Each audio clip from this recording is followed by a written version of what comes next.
What's up, soul family? If you are here, it means that you are wanting to retroactively participate in the quantum weaving that we did back on January the 11th, 2026. The intention of that weave was to create financial and resource equality for everyone in the collective. And this felt like a very important weave, in my opinion, which is why when I scheduled it for December and ended up getting sick and had to cancel the weave, I moved it to January because I felt like it was that important. We needed to do it. It didn't matter when. And to be quite honest with you, it felt, I don't know, the timing just felt perfect for January because back on the new year, I believe a lot of the billionaires in the world travel to St. Bart's. And when the big T man, that's what I'm going to call him, the big orange dude, kidnapped the president of Venezuela, all of those individuals that were on St. Bart's got stuck there. So at the time of doing this weave, all of the people that we were trying to bind, or at least the majority of them, were trapped on an island together. So the timing, impeccable. Okay. I sat down probably 6 or 7 times before planning this. And I'm telling you all of this on the front end. Obviously, I'm not doing the ritual today. Our community altar has moved back to its normal spot, but I forgot to press record at the beginning of our session. So I'm going to give you a little rundown of what happened in that short little, it was probably 10 minutes. I essentially just explained the weave and how the symbolism of the ritual came through for me, and what the process was like for creating it and why we were doing it in the way that we were doing it. So I'm going to talk about what quantum weaving is, how quantum weaving is interwoven, pun intended, throughout the actual ritual practice that we are doing in this session. But let's start off with how I channeled this ritual. I tried 6 or 7 times throughout December before I was supposed to lead that session on the 28th. I tried 3 or 4 times in January before I was meant to lead the session on the 11th, to figure out how this needed to be structured, what the symbolism needed to be, what elements wanted to be involved in the process. Did I need to use candles? Was I creating herbs? What was I doing? What did my ritual look like? I needed to create the ritual. And nothing would come through. Usually I intuitively kind of connect dots with what needs to happen. I have guides, my spirit team, my spirit family, okay? The dragons, deities, my ancestors, star beings that will step forward and say, hey, I want to work with you on this. And here are some ideas for how this needs to be structured, for what the ritual needs to look like, for the symbolism that you're going to invoke in order to essentially hone in on the frequency the frequency of the experience that we're trying to create, which is the whole process of quantum weaving. It is honing into a specific frequency, holding resonance with that frequency, and intentionally kind of vibrating it toward the quantum fiber until you create a feedback loop. And nothing was coming through. And then literally the day before, I sat down and I was like, all right, what does this need to look like? What are we doing? And Mother Gaia came in so strongly. I cried while writing this ritual. Okay. She said, I don't like the way my resources are being used. I don't like that there is such a small percentage of my children that have access to them and that they're keeping them away from the rest of my children. I want to take back what is mine and I want to help you to do this. I was like, cool. Okay, let's do it. So she showed me going outside and digging a hole and collecting dirt. She's like, I want you to mix this dirt with some herbs. So I did. I did salt, I did black pepper, and I did mullein. And if you are familiar with herbs, you know that those are protection herbs and that they are binding herbs. Okay, we'll talk about that in a minute.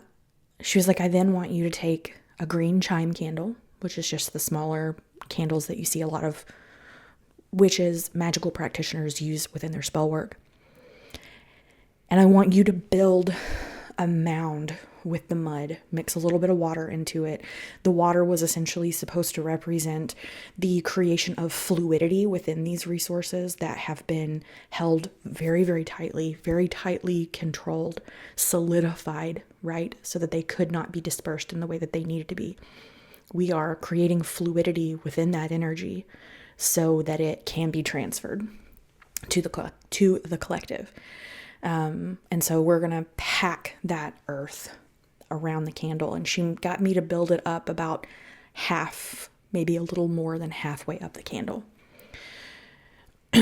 She was like, I want you to tie this candle to 3 other candles with intertwined cord.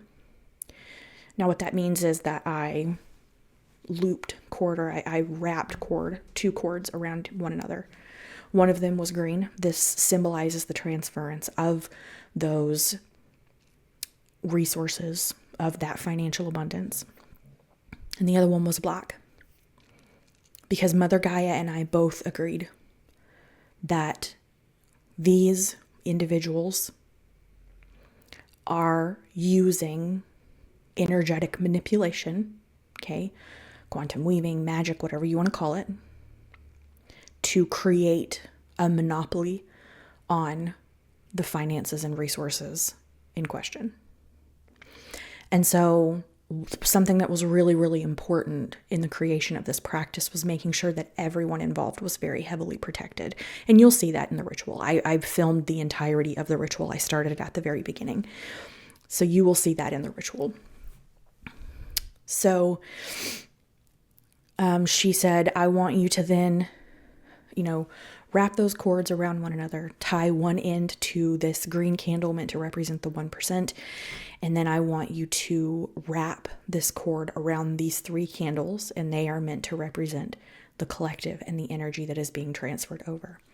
And the 3 candles that she told me to use were green, symbolizing the abundance and resources that was being transferred.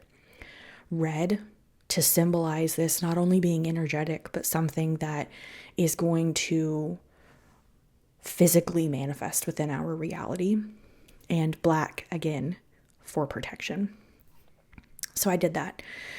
She told me to use some herbs. I situated a bay leaf in between the 3 candles. This represented, again, the physical manifestation of the resource and wealth transference. So this is not just energetic. This is us physically seeing the wealth and the resource transfer to the collective, to everyone in the collective. That includes the 1%. Okay, we're not just taking everything from them and leaving them to die. Everyone is going to experience the same level of abundance. It's everyone taking what they need rather than monopolizing what there is. Okay. And then she said, I want you to light the candle representing the 1% and allow that transference to light the other 3 candles. And you'll see in the ritual that didn't work quite as well as I thought it would, but it did work. The candles did light. Everything burnt to the ground. The candles, not my house. But it was a very beautiful ritual. Everything else is included in the video. I mostly just wanted to walk you through what you missed, and that was an explanation of the actual ritual. And you'll see all of this in the picture. At the very end of the ritual, Mother Gaia told me to gather that hunk of dirt, that hunk of mud that had the very last little bit of that candle that didn't burn down encased within it. And she said she wanted me to pack all of that mud around it, to encase it entirely, to bind that energy entirely within the mud and take it out in the backyard. And you will see, I posted a video to my socials of me doing this. I took that ball out into the backyard and I buried it in the same hole I got the mud from. And what we're doing with this, so the work that we are doing within this is, firstly, we are binding. We are binding these individuals from being able to hold a monopoly over these resources, over the finances. We are binding them from being able to control the collective in this way. Okay? The second thing that we are doing is we are transferring that wealth and abundance back to the collective where it belongs. Okay, so I hope that you enjoy this. Please go participate. I do talk as well within this video about what we're going to be doing next month. So if you want email updates, I do send those. It's not regular. It's periodic as I'm able. Go to my website, www.chelseacurtis.com. Sign up for my newsletter there. You will be added to my email list and you will receive email updates about these group quantum weavings.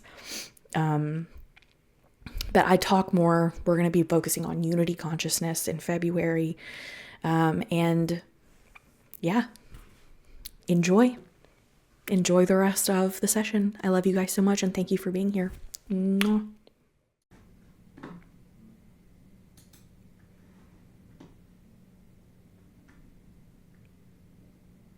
And we're going to go ahead and connect into that heart space. So I want you to imagine that as you breathe, with every breath you take, your heart space is opening wider and wider.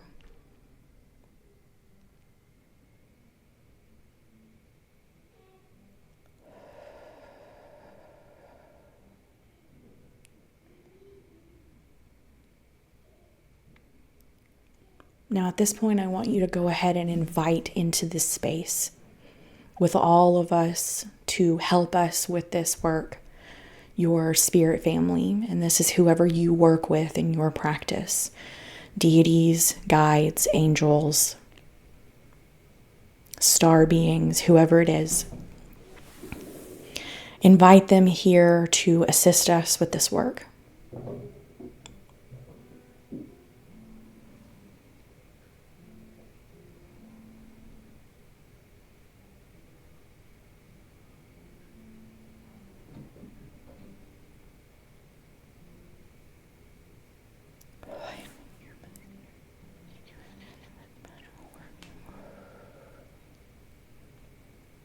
And we're going to ask them to create a protective bubble around each of us.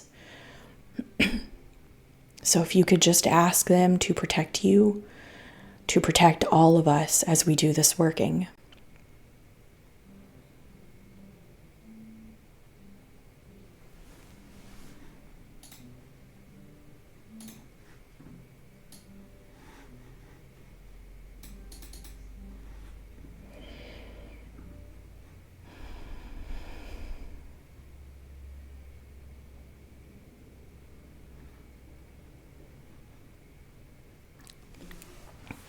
Now I'm going to say I call it incantations. I feel like anything that is spoken during a ritual is incantation, as it is the verbal evocation of energy. So feel free to repeat after me if you would like, aloud or in your head. I invoke the elements of earth to bind and seal, fire to transmute and transfer, air to cleanse and clarify,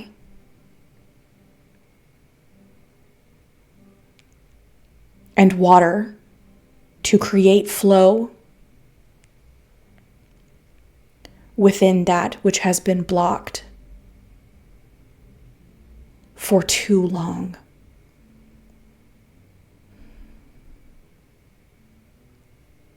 I invite you, Mother Gaia, into this space to support this weave.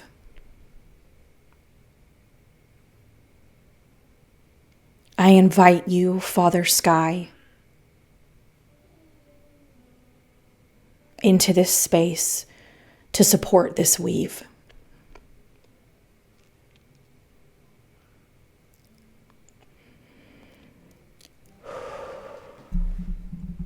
All right. Now, I'm going to go ahead and light our large green candle. As I do this, keep your eyes closed, and I want you to envision that this candle is all of those across the globe who are currently controlling the abundance and resources of this planet.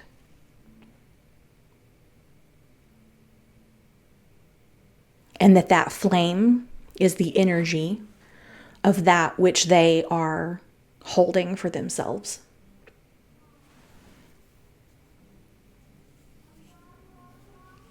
And it's going to take it a minute for it to do so, but I want you to imagine that when that cord lights, that energy, like the flame, will travel across the cord, lighting our other 3 candles.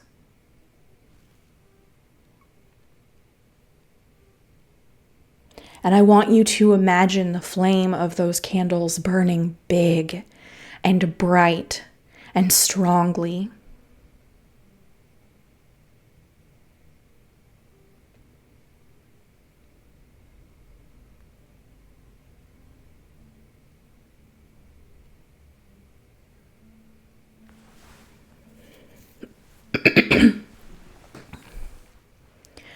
Now we're going to transfer this to the actual physical experience of resource and abundance equality. I want you to imagine every person across this globe being fed, having access to healthcare, being clothed and housed,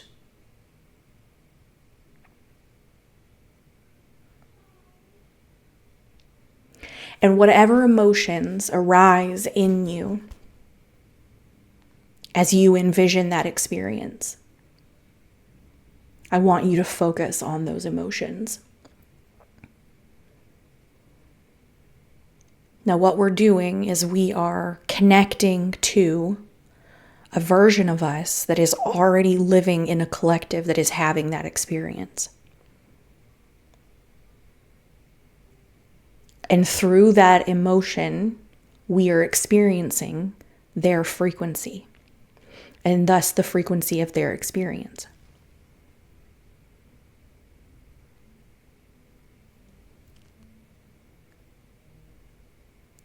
So that emotion that you feel within your heart space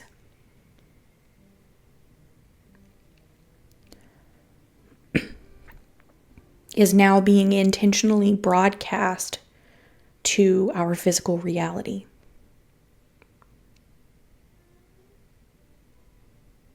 So our physical reality now feels what we want to experience through frequency.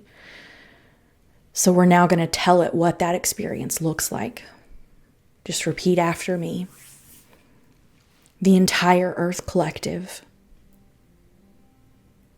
is fed, housed, healthy, and abundant. And we're going to repeat that. The entire Earth Collective is fed, housed, healthy, and abundant. The entire Earth Collective is fed, housed, healthy, and abundant. keep repeating that for just a few more seconds to yourself until you feel that frequency that you're holding within your chest amplify.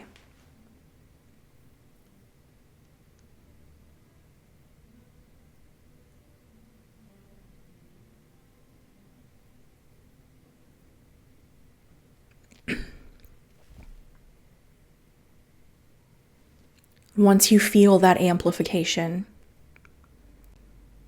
I want you to allow that frequency to spread throughout your entire body, down into your legs and feet,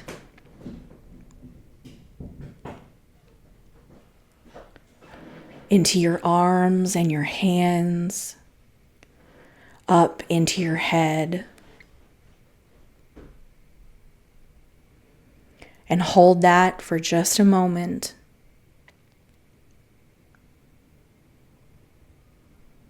Now take a big breath and release.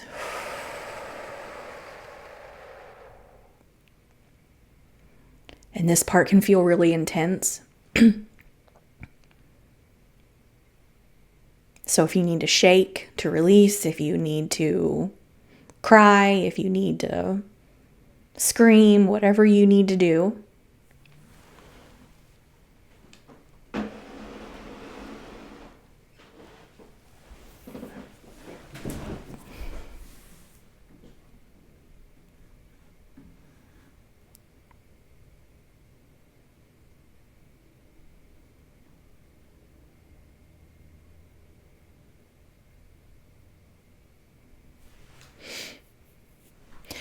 So what we did through this experience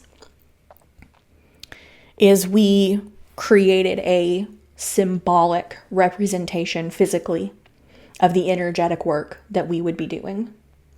What that does is it essentially speaks to our crown chakra. Okay, it's the knowing aspect of us that needs to have an understanding of what we're doing. And that kind of helps us to align ourselves with the version of self that the crown is going to connect with later within the actual quantum weaving aspect. So the ritual is really just meant to align you and your frequency even more precisely with the version of self that we want to create resonance with, okay? So then after that, we focus on the emotional experience. Our heart chakra essentially interprets frequency through emotion. So like when you hear people talk about going into haunted spaces and they say things like, I felt fear, I felt anxiety, I felt like I wasn't alone. That is their heart chakra essentially experiencing some sort of external frequency that they can't see or hear, but they are still experiencing it.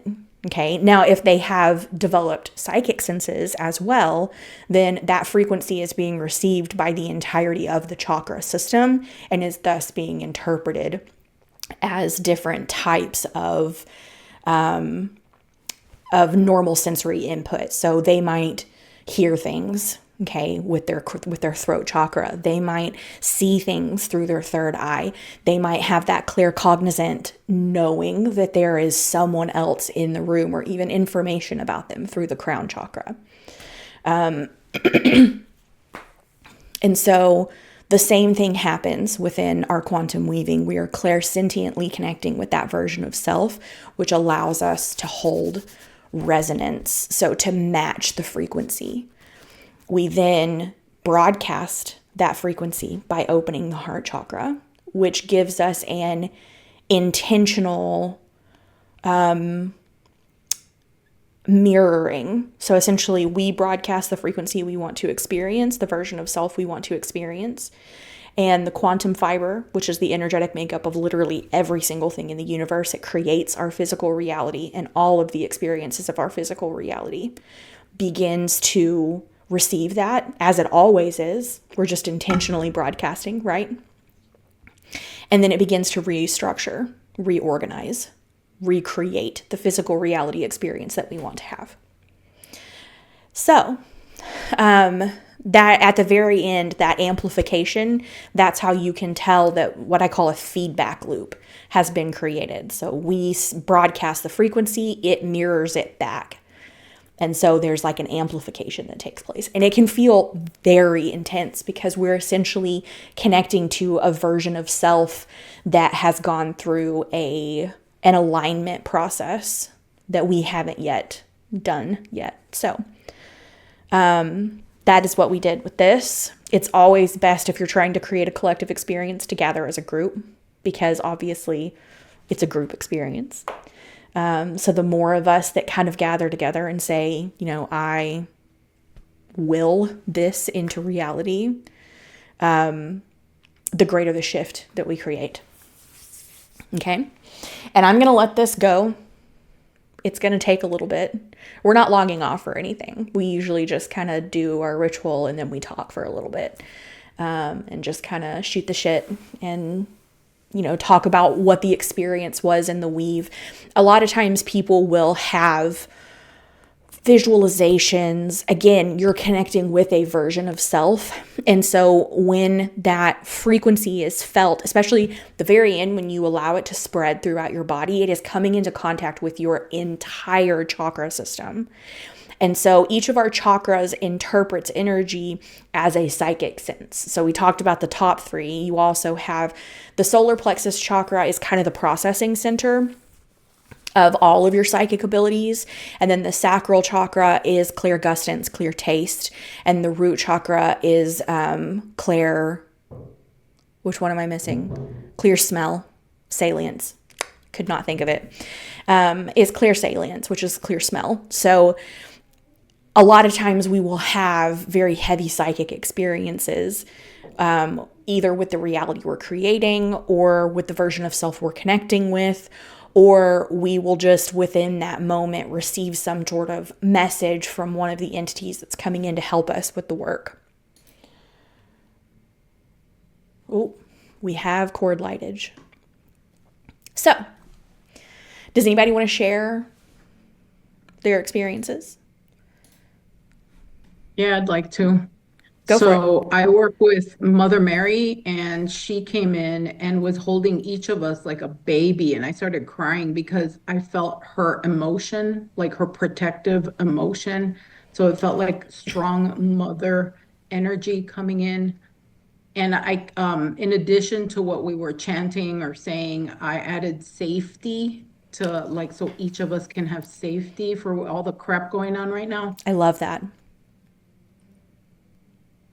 Amazing. Yeah, so it was very emotional. And then I felt really, really hot. Before the call, I was freezing. I was drinking hot water. I was trying to get warm. But then when you did the activation and everything, I felt really, really hot, like sweating hot. So it was really interesting That is after the very interesting. I have found that when holding frequency, especially did that happen kind of towards the end? Yeah, well, after Mother Mary came in, whoa, the fire is getting pretty cool. Yeah, hold on just a minute.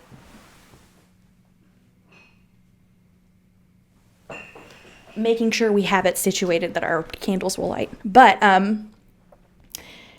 I oftentimes get very, very hot at the very end as well. And I think it's because, like, when you have like a magnet that's holding a specific frequency and it essentially creates friction within its own atomic structure and it heats up. That I think that's essentially what we're experiencing. So I feel like Whoa, it's there's something went like whoa did it in really? the with the wire. I don't know. I just saw something like fling. It So I just wanted flamed to out. let you know, just in case. Yeah, thank you.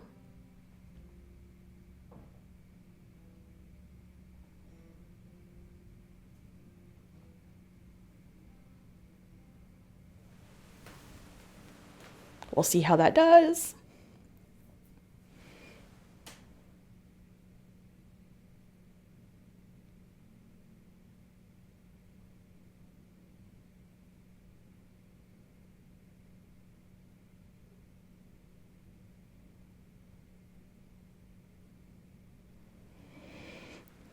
Like we're all like watching with bated breath to see what happens.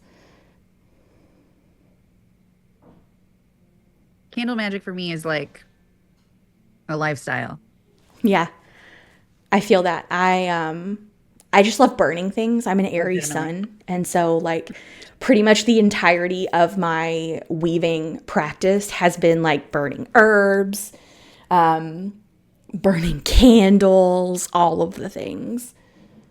I was gonna say that I find it really interesting because the way you use I use color magic like really consistently, like candle and color magic, and I just think it's really interesting that there's no actual science to any of it because I use all my colors completely differently and it all still works. Um, and I was gonna say at one point during the activation, I mean, originally when you were suing the Father Sky and you were talking about how they wanted their resources back at the beginning, I got emotional. But then during the middle of it, you said something along the same lines of Gaia wanting her stuff back. And at that point I got emotional with her. And I just could feel the yeah, she's tired. Yeah. She's tired, and she's rightfully so. Well, And I just want to give it all back to her as soon as possible. exactly. And to kind of like piggyback off of that, it is not necessarily us that have been destroying her. Like Right. on a level we do, and it's a lot of it is because of learned habits, like different types of things that we use within our day-to-day life that we were taught by our parents, by our grandparents, or just normal, like plastic bags, single-use plastics in general, gas, all of that stuff. Like our society has been set up in a way that we have become very dependent upon a lot of these things. And so it's interesting to me because, everybody's like, oh, we're destroying the planet. We're destroying the planet. And it's like, I'm not out drilling for oil. I would love an alternative resource that didn't, completely bankrupt my family to get it set up for Well, and there's us. also like a huge element of like, in the end, we're not going to be the ones to save it. Like, it's going to be these resources that are going to come into humanity's, like these 0 point energy resources are going to be the thing that saves it. It's not going to just be replacing recycling. It's not going to, it's not going to just be these things. So, yeah, I don't think there's like an element of blame that we should put on ourselves either. No, I completely agree. And one of the, they gave me like some visions as I was creating this. And one of them was, all right, all of our candles are lit. I think it's very interesting. The black candle was like halfway burned down before the other two even got close to lighting. I knew that the black candle was going to light at the beginning of this. I did too. Yeah, it's very interesting. The whole thing is a flame. Like it's all just kind of the red candle lit second, and then the green candle. But anyway, they gave me this vision, and it was a giant tree.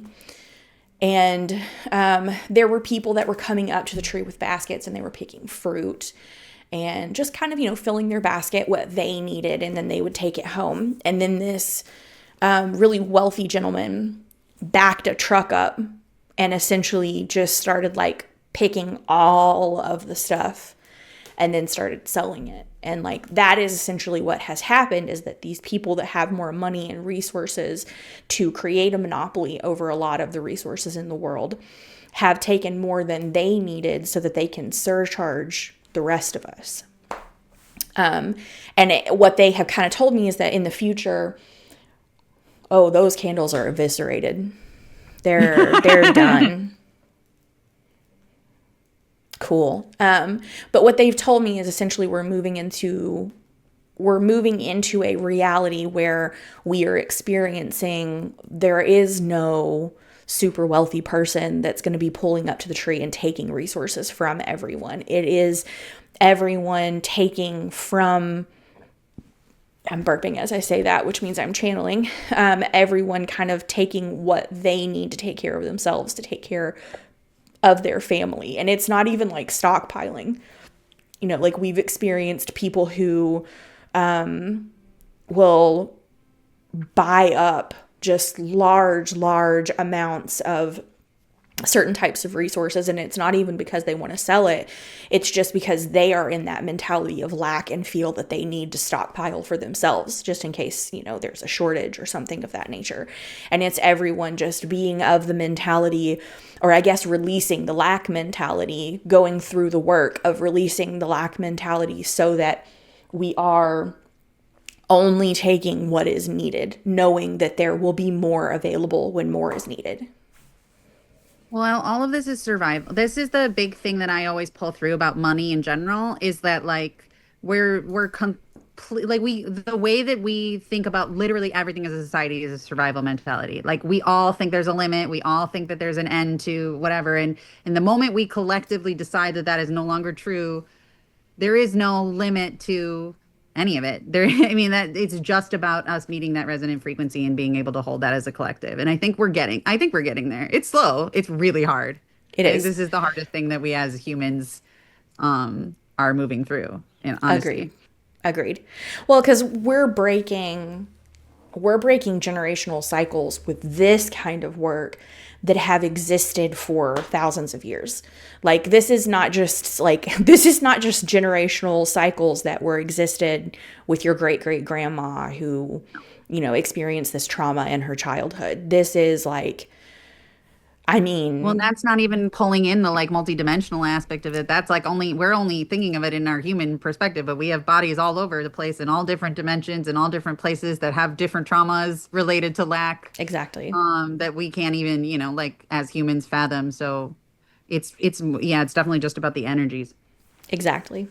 Exactly. So, but it is definitely something that I feel is coming to the forefront for a lot of people right now as we're kind of in this space of, I guess, like more so than ever before, all of our resources have kind of been taken from us and are being controlled. So, but yeah, this is going really well. This is burning really interestingly as well. Like I said, when this candle, the one that's representing the 1%, when it burns all the way down as far as it needs to, I'm literally going to like encapsulate it fully in that mud and bury it and give it to Mother Gaia. So Oh yeah. now one of the things that goes along with this work of quantum weaving is, and this is a really important aspect, is that it's not just about the ritual. We create connection with what I call the resonant self. So the resonant self is the version of self that we are creating resonance with. It's the version of self that's already experiencing what we're trying to create within our weaving process. So it's not just about creating resonance with that version of self within the ritual. It's about sustaining and maintaining that resonance as we continue to move forward until we have the experience. So as we leave this space, now that we have created that feedback loop with the quantum fiber, we are all going to be given opportunities to do the work ourselves. And that work that we are doing ourselves is going to reverberate on a collective level. And what's interesting about this, because I asked my guides, I was like, how is this going to show up in a group weave? Because, we're all used to facing the work that needs to be done on a personal level when it comes to, the mentality of lack and finances. But doing that work that is so personal on a collective level like this, like what does that look like? And so they essentially said that it looks like being presented with opportunities where people come to you and ask you for advice on finances or just start venting to you about this is what my finances are, this is what I'm going through. And it's not necessarily like people coming to you and asking you for money. That's not what I mean. I mean people coming to you like friends that are going through a really hard time and are just wanting to talk to you about this difficult period that they're going through. And you then get the opportunity to have that conversation with them to perpetuate the frequency that was created within this weaving ritual with these other people. So I thought that was really interesting. So you'll have to get back to me and let me know kind of how that showed up for you in your day to day. Our last weaving ritual that we did was meant to create a physical experience or like a contact experience. And after doing that quantum weaving ritual with everyone that was there, I started seeing a bunch of videos from like Bashar and other channelers that were talking about that happening really, really soon. And so I thought that was really interesting because to me, it felt like a timeline shift. I could share something fun about that. Yeah, go for it. This is a lot of my channel information comes from like my friends and whatever. But so this is my friend Kyla channeled for me that I was going to be one of the like first people to physically interact with the extraterrestrials when they show. And obviously you hear something like that and you're like, me? Especially because my nervous system's not nearly healed enough to be experiencing something like that. But the way that it was explained to me is that like this will be like a resonant frequency, and then like kind of just show up for like all like I don't know about everyone, but like a certain number of us. So like it would be like a certain number of us meet a resonant frequency, and they're just I mean like in the same way we talk about how like the dragons are here but we can't see them. Yeah. It'll just be like they'll all of a sudden be seen. Yeah. So I don't think it's going to be like them coming down in a ship. I literally think they're already here and we just can't see them, and it's just going to be but I will say that the more that people are expecting, if I am one of the first people who's going to be meeting them, which again, I take everything with a grain of salt, I don't feel like I'm at that frequency of the capability of it. So I do my belief is like a March, April sort of situation, like a spring timeline. That's kind of the ongoing thing I keep hearing, but everything is about whether or not we're ready for it. So we can't. I think that there could potentially be a really huge disclosure event around Easter. There's going to be some kind of really big alignment that is supposed to happen with crap. It's not Regulus, is it? I can't remember now. It's one of the big stars. Which one is it? Regulus in between the paws of the Sphinx. Is that what you're talking about? Yes. Oh, that event? And it's supposed to happen around Easter. Okay, so I was right. It was Regulus. Cool. I was like, am I thinking really that because of Harry Potter, or is that actually what it is? That would be so fun. And I'm not really, there are a lot of people who are saying that is going to be contact. I think it'll be more like what I'm saying. Like, I feel like it'll be like a resonant. Yeah. I feel like maybe there could be like a huge sighting of like undeniable sighting of UAPs or something of that nature, instead of just like, crappy phone footage or something that looks like it could be AI. I think maybe it could be something like that. I pick up on a full first contact event happening towards the end of this year. That's what has come through for me. Through the end of this year? Okay. That makes sense. I can't picture it. That doesn't mean, the way that we are evolving is happening faster and faster. Like I can feel how quickly it's rising, but like, I still can't picture my nervous system being healed enough to be fine with like a mothership over my head. So, I don't know how it's going to take place, but it feels like it'll be a lot more minimal than whatever we're picturing in our heads. I get that.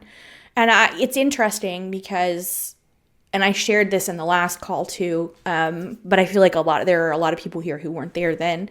I had a dream about the great solar flash happening. And there have been a lot of people who have been having dreams about like massive waves. And I feel like the waves, like I had a dream about a huge wave hitting the like condominium that I was in with my family. And I feel like this was an ascension wave because like I it freaked the fuck out of me when it happened. I remember in the dream, I was like panicking. I was like holding on to my son, and no one else in my family even realized that anything was happening. Like, they were all just like, why are you freaking out? Like, what is wrong with you? Just like chill. And I was like trying to like rent a car and get home to my husband, who wasn't with me for some reason. And there were like 2 or 3 other people that I came into contact with who were also had like knew that more waves were coming, knew that a wave had already occurred.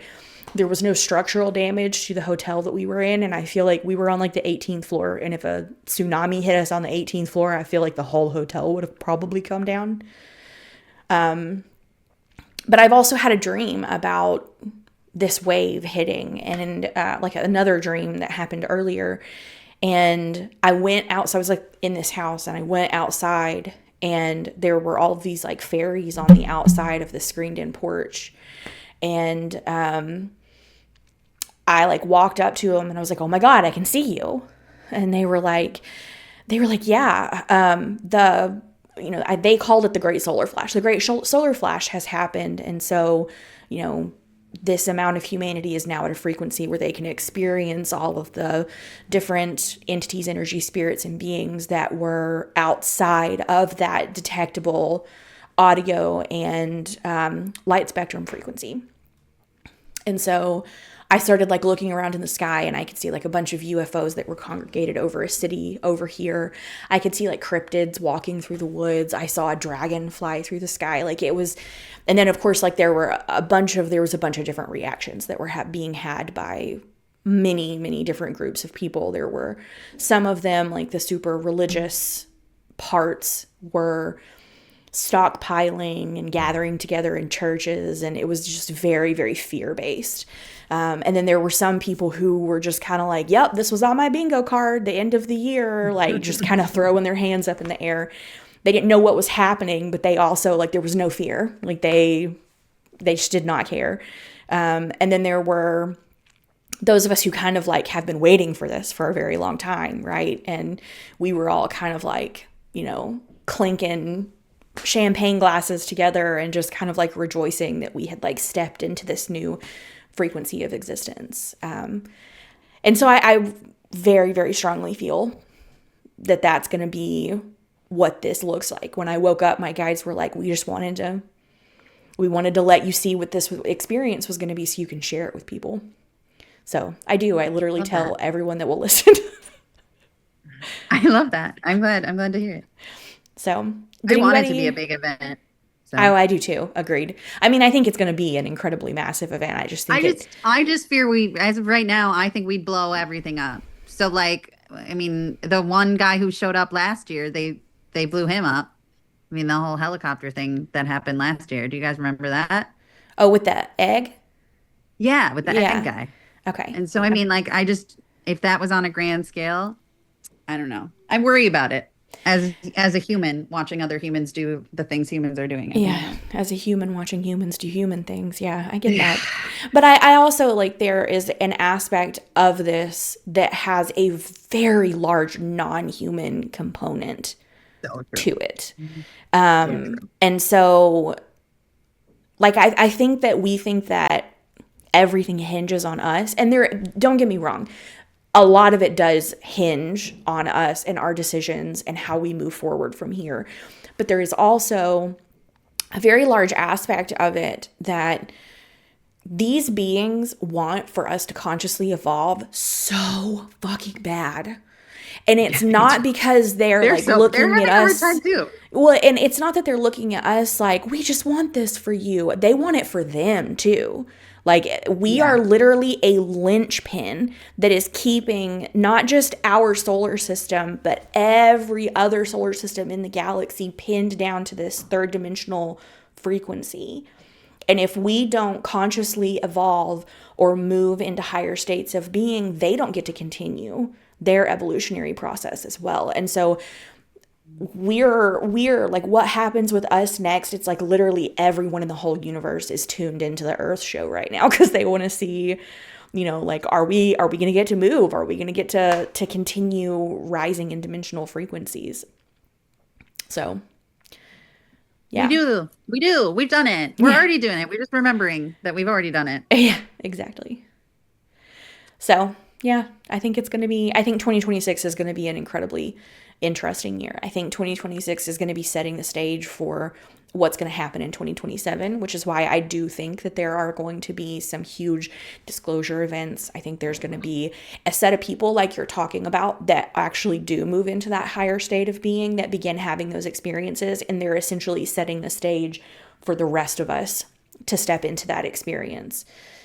Yeah, I'll let you guys know. I'll let you guys know if I have any random interactions. But I've had, I mean, I know a couple of people have had like interactions here, but like they're not like physical in the way that um I feel like we're picturing that I'm picturing in my head for what is gonna take place. But I don't know, stuff has happened already.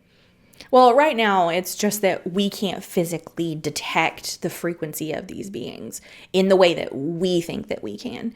And one of the things that they have, or I guess that I've been in the process of remembering, is that this shift, thank you, this shift into fifth dimensional frequency is not necessarily that we're like going to a whole new plane of existence. It's more that we are gaining access to a wider spectrum of frequencies that we can detect with our sensory capabilities. And that's not just like that we can see and hear and feel these frequencies, it's also that we have the capacity to understand and know a lot of the knowledge that is kept there. So it's like, I think a really big thing that's going to freak a lot of people out when this happens is that we're all going to kind of regain memory of a lot of our past lives, a lot of our past existences that we don't have access to right now. And I think that a lot of people are going to, like, some people may not think much of it. I think some people are going to be like, oh, cool, I finally remember that past lifetime. And I think it's going to be like, Matthias DeStefano, who has his full memory of living in Atlantis that he started remembering as a child. And he has talked about the fall of Atlantis and what led there and all of the different knowledge that they had on an esoteric level. I think that a lot of us are going to remember stuff like that. And for some people, it could really freak them out because they're going to be like, how the fuck do I know this? But I I don't feel like think that's that, already happening. Like I know how to do candle magic, and I never, you know what I mean? Like that kind of witchcraft and things that if we're pulling in and we're using, like that is remembrance. yeah, exactly. Exactly. But yeah, I think that I think it's going to be a fucking trip, but I'm really excited to take it. Hell yeah, hell yeah. I do know. I'm starting to understand why I signed up for this. Signed up for this place and to be here at this time. Yeah, exactly. Finally. Exactly. Did anybody else have any other experiences during the weave today? Or I know there are a couple of people who were here for the weave last time. Did you have any experiences with, like, in the aftermath of that weave? Yeah, go for it, Jen. Well, I wanted to share my experience from today's, Yeah. but real quick to just throw this in there from last time. I recently saw a dragon with my eyeballs. Oh, that's It wasn't a cool. shadow. It Please wasn't light. elaborate. It was the real deal. And so I recently went through some major health purge, like major. And then Oh my God. I'm coming out of that. And I was outside and I looked up and I was like, oh, that's a plane. That's not a plane. Oh, it's a bird. It's not a bird. And I saw the dragon it was like there was a slit in the grid and it flew in and I saw it. And then I was like, oh my God, I want to get my phone. I want to zoom in. And then I was like, no, just focus. Don't get the phone. And I was like, no, I got to get the phone. And I got the phone and I looked up and it was still there. And then I went down to click the camera button and looked up and I saw its wings and tail just slip right back out of the grid. Like it flew in our dimension and out. I have so much resonance as I'm telling you. I still can't believe it myself. That's so cool. I'm But it jealous. was, I can't even believe it. But so, and I guess it was just my dragon saying, we're sorry you went through all that shit, but you're ready to step up into your power now. It's time. It's fucking go time. Oh It yeah. was wild. I fucking love that. Thank Um, you for sharing that. Congratulations So on there's finding that. all that health stuff. Oh, thanks. That was anyway, today, as we were doing this, I of course as well got emotional, and I saw all of us drop into our, it was like we all dropped into the light body that we came in as before all of the matrix and programming arrived. So it like brought us back to our original birth state of high frequency. So we were all these just high vibrating. And then all of us took all that energy and spread it. Like I saw all these people of all these races and all these countries. And everyone, like at the same moment, stepped into like this new home, like people who haven't had a home or a roof or food. And they stepped in to this clean home with shelves of food, with fireplace, like just this feeling of relief Mhm. came over me, and it just spread all over the world, and it was like coming out of all of our light bodies, and I can feel it coming like in our lifetime. People are going to feel the relief and the safety, and we are making a difference. Like right now I can feel it. So thank you. No, thank you. Yeah, thank you. And Yeah, I that even got me, saw the man. fucking 1% assholes. They got a clean home too. It just was the same size as everybody else's because they also chose to play that fucking role. And even though I loathe them all, I know. someone had to do it. And Hmm. so they get food and safety as well. Just enough though. It's like everyone had just enough and everyone shared and everyone was healthy. I love that. Thank you, Jen. Thank you. And that's why I wanted to do this, because I feel like this shift that this weave was meant to create is the first thing that needs to shift for everyone, because before we can start working on ourselves energetically, before we can start doing psychological work, our basic needs have to be taken care of. We have to be fed. We have to be housed. We have to be clothed. We have to be healthy. If you're just consistently worried about any of those things, you're not going to be able to take care of the work on your psychological self, your trauma, looking at your shadow, all of those other things that really begin to make really drastic shifts within our reality. That's why I just felt that it was too important to just say, oh, we didn't get to do it in December. Let's pick something new for January. I remember them saying over and over again, though, at least to me, is for me, the health stuff has always been my issue or pain, I would say is.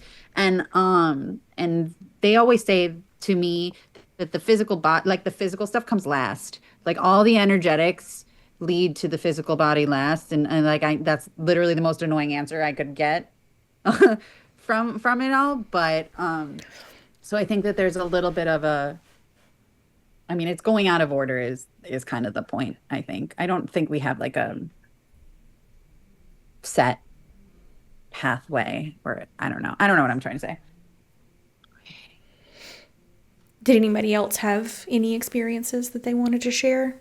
And you don't have to. You absolutely don't have to hop on and talk. I just like to give this opportunity so that we can kind of. I personally, when I do this weaving, and I think this is how I felt so attracted to this, because I started out practicing magic. I started out diving really, really deep into Celtic magic. That was where I really connected with a magical practice.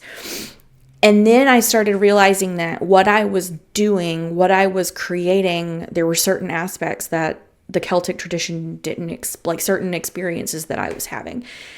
And when I started really like connecting into that frequency within my heart space, there was this intensity that came along with it, this energetic intensity that also allowed for me to have experiences. And so I guess it's more just for like the fascination of everyone involved. I just like everyone to get the opportunity to share any experiences that they had that felt big for them. But that absolutely is not a requirement for being here. The main thing is that I just love gathering with a group of people who are also interested in doing this work with me so that we can create certain outcomes for the collective to experience. So share a little something that I felt I can really resonate with Jen, like the relief feeling that was so strong, like just the sense of like I personally have gone through like very much survival and then now not in survival, and I know for myself like I'm getting like the relief of that difference is so phenomenal. Like I could never have imagined in survival what it'd feel like, out of it.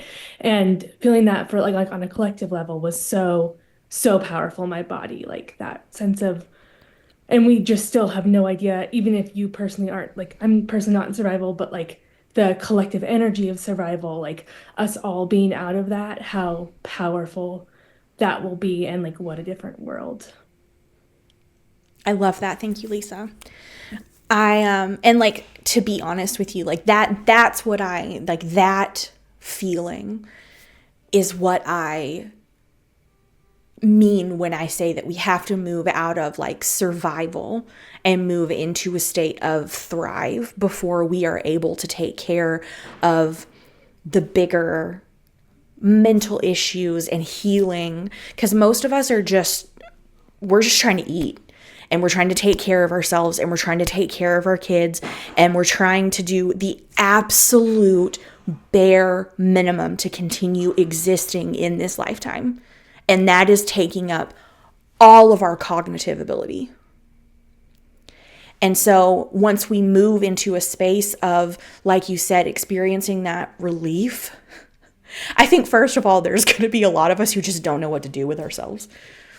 Because emotional regulation, like first of all, like experiencing what it could mean to not be in survival mode 24/7. I think a lot of us are going to feel kind of bored at first. Yeah. And like I think that, I think that this is where the biggest change starts.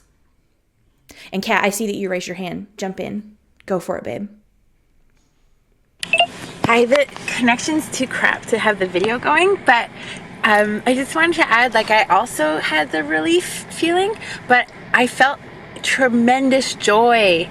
Like, it was like bubbling up, and then it was electric, and I saw lots of like images of people around the world. Like, at first it was all kids, but then it was also the elderly, like the very elderly who've had like no food or water, especially like in northern Canada, they don't have clean water. So it was just like amazing to see all that. I love that. Thank you so much for sharing that. Because there are I look at like places here in the US, like Flint, Michigan still doesn't have clean water. And it has been like 11 years at this point, I think. Like it's been a very long time, but because the media stopped talking about it, most people think, oh, it's fixed. What really has happened is that the people that would have to fix the issue essentially said, don't talk about this anymore, and never actually fixed the problem. And so, there are a lot of places I think that a lot of people don't realize don't have access to the absolute bare minimum for survival. Like still having to boil water, still having to get water shipped in order to be able to cook, in order to be able to hydrate. Yeah. So thank you for sharing that. I love that. And it's interesting because like one of the things that came in for me when you said that about joy is I think Oh, is it 111 where you are? That's so cool. Okay. All my West Coasters, you're at 111. But I think it's, what was I going to say? My ADHD kicked in really hard on that one. Yeah, it's okay. If it was important, I would have remembered. But you're okay, Kat. Don't worry about it. Trust me, it does not take much for me to lose my train of thought. And my husband is the same way. So literally the two of us combined in a conversation, no clue. We have no clue. My son will do something off in the distance and we'll be like, what were we talking about? And it's like super important if we were planning for something. But, yeah, I wanted to go ahead and say we are going to do this again next month. This is a monthly thing. The only reason I did not do it in December is because I had it planned for the end of the month and then I couldn't do it because I got sick. I would have rescheduled for later on in the month, but it just didn't work out that way. And that's okay. I think that's how it was supposed to be. I think everybody had a really, really busy end of 2025 in general. And I just don't think it would have worked out for people to be here. And I really wanted as many people to participate as humanly possible. For next month, I feel really, really called to focus on the idea of moving in the direction of a unity mindset for the collective. That energy of unity. And for me, that means not necessarily everyone agreeing with each other. I don't think that that's ever going to happen. We are all completely different individuals. We all have completely different perspectives.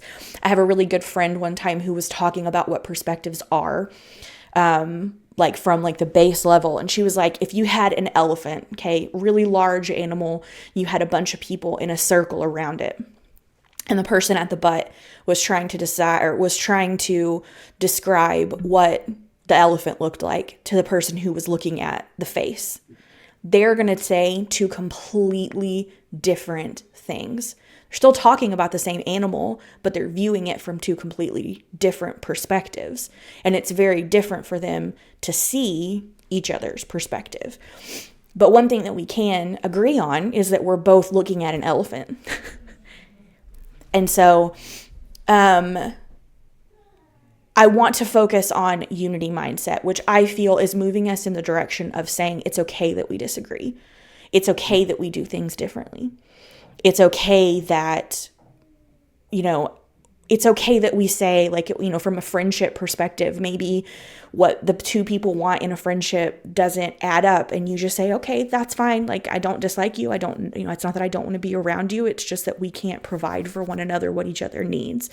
So it's that basic understanding within the collective, that basic love that we still hold for one another, even when our values don't align, even when our perspectives don't align. So I look right now at the world and the just complete separatism that has been created on so many levels: class separatism, racial separatism, even within like different countries, the separatism that is being created because of what each country is experiencing and the way it's affecting the globe.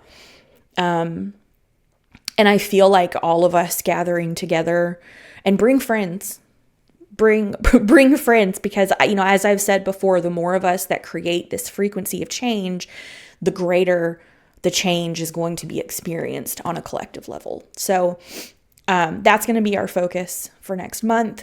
And I will send out an email to everyone. Once you join, I have your email. And I will send out an email kind of letting you guys know specifics on when that will be. Yes, I did notice that the candles went out. My whole office is filled with smoke right now. I was looking around and I was like, oh, I'm really glad my smoke detector was not plugged in. This is actually why my smoke detector is not plugged in, because my husband would have to run in here every single time I did a weave and like turn it off and take it off the wall for me. But yeah, so we have our candle of control. That's what I'm going to call it. Our candle of control here has completely burned out. It did burn down into the earth just a little bit. So literally as soon as we get off of this call, I am going to scoop that mud out of that tray and I'm going to take it outside and I'm going to bury that bitch. And I'm going to talk to Mother Gaia and just kind of ask her to do her thing. And then this guy, this was just my lighter candle. Dang. This guy over here burned out probably about 5 minutes ago. But that cord is complete ash. Like it's not just that it like went out because it was wet with wax. It is completely burned. So we have complete transmutation, I feel, of the collective experience around our intention. So yeah, be on the lookout for your email. I also am hoping to release my class, which essentially kind of walks you through the process of shifting perspectives around certain esoteric concepts and knowledge. I have a lot of past lives in Arcturus, and a lot of those past lives were actually spent discovering quantum weaving. It was called something else there, but discovering quantum weaving and mastering it. And so I've kind of been in the process of going through the process of remembrance of that practice and the different mechanisms that create the changes that we're wanting to see. And so I have a whole class that I'm going to be releasing around that and the path of the reality architect. It's a 5-module class with lots of videos and led meditations and kind of walking you through channeling and how to create your own weave and all of that fun stuff. So I'm hoping to release that hopefully towards the end of this month, beginning of next is my plan. So I'll also be announcing that as soon as that happens. But yeah, come see it when it's done. Tell your friends, send them. And yeah. Congratulations. Thank you.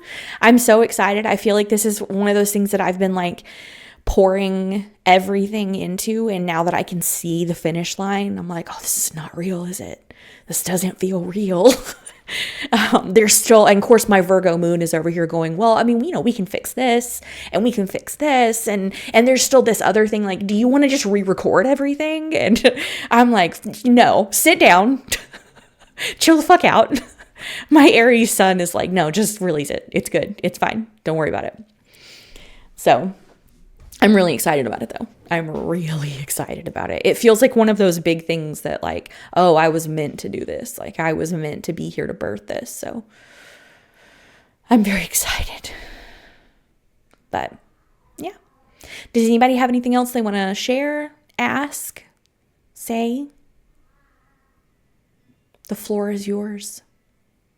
I wanted to say about the unity one that you said. You're mentioning like races and all that, but men and women, we've been so separated, and there's like a big agenda to separate us more. I saw an interview the other day from Jamila Jamil. I don't know if any of you are familiar with her. She was on The Good Place, but she was talking. Yeah, I do too. She was talking about how essentially a lot of the hate towards women is actually aimed at men. So like they are taught to hate women because then they will be put into a role of... I tell everyone about this quote.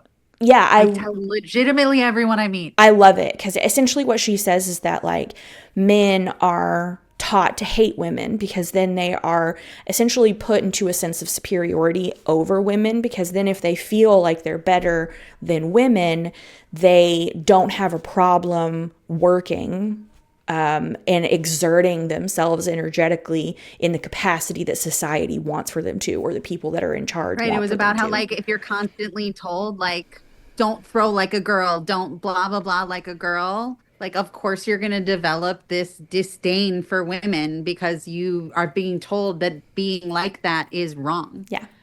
And I've literally, I tell everyone about this because I feel like it explains everything. Well, and I also want to add in, like, there's huge separatism between gender identities in general, like men, women, non-binary, transgender. I think there are so many, like, we're all taught to hate each other. And, like, I will say that I feel like people who identify as transgender and non-binary, because they are kind of, at this point, because of what everyone is taught, they are kind of on like the fringe of society. And so I feel like they less within their communities feel that way, but it does still exist within their communities. And it's like, you know, at this point, because of the way, unfortunately, they have been treated for so long, fear exists there. And so there's a distrust that takes place even, and that in and of itself creates separatism. So yeah, that's a great point, Sylvia. I feel that there is separatism literally in every ounce of who each of us authentically is. We are taught that it separates us in some way, either makes us less than or more than another person. Well, even in families. I'm sorry, say that again. Even in families. Oh yeah. Every, You know, you've got like people who identify as being the black sheep of the family. And yeah, I completely agree with that. And that's why, like, I feel like, bye Kat, have a good rest of your day. Jamil. Oh, no, sorry. No, I didn't read that fully. Matthias De Stefano. He has a whole show on Gaia, and I cannot remember what it is called, but it is one of those shows that, like, I have to sit down and watch it in like 5-minute increments, because a lot of what he said is just Activation after activation. It is, yeah. But yeah, I feel like we are all separate, but part of unity consciousness is understanding that we are different because we're each a puzzle piece that fits into the overall collective and how we are meant to function as a society. And so many of us are not fulfilling our purpose within society because we are taught to suppress the most basic, authentic parts of ourselves. And so it's kind of like a knife saying, well, I don't want to be sharp. You know, everybody has told me that being sharp hurts people, and I don't want to hurt people. And it's like, yeah, being sharp can hurt people if it's not used in an appropriate way. You know, we need sharp when we're cutting food. We need sharp when we're, you know, cutting anything really. Like that's the separation, defense. Those are all times when that is useful. But because, you know, this person is taught that they are supposed to separate themselves from this aspect of self, they're never actually taught how to use it and how it can be helpful to them and helpful to society. And so I feel like one of the things that we are moving in the direction of is understanding every authentic aspect of ourselves. And within doing that, within understanding how we are each authentic and unique, there will be a unifying connection that is created through that, because we can each contribute to society in the ways that we are meant to. So yeah, that's why I wanted to focus on that. I feel like it's in the same way that this was fundamental to each person within the collective creating individual change on deeper levels. I feel that working on unity consciousness is the way that we begin channeling the change that is created on an individual level into creating change on a collective level. So, yeah. All right, my dears, I need to hop off. This was wonderful. I love you all so much. Thank you for being here. Thank you. Yeah. Thank you. So I'll see you next month. Look out for the email.